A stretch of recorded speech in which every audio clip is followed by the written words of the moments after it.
नमस्कार मंडळी, माझं नाव आहे भक्ती. हा माझा पहिला व्हॉइस ओव्हर व्हिडिओ आहे. आज मी बनवत आहे नाचणीची भाकरी.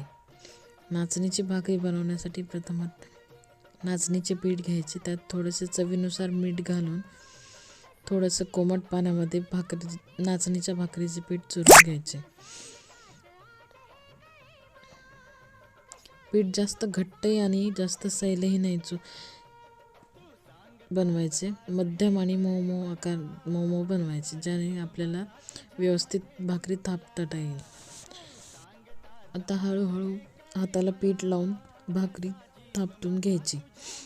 तवा चांगला तापला की भाकर हळूवार तव्यावर टाकायची. त्यावर व्यवस्थित पाणी फिरवून घ्यायचे. पाणी फिरवून घेतल्यानंतर भाकरी थोडीशी कोरडी व्हायला सुरुवात होते. तेव्हाच भाकरी उलटण्याच्या मदतीने पलटून घ्यायची.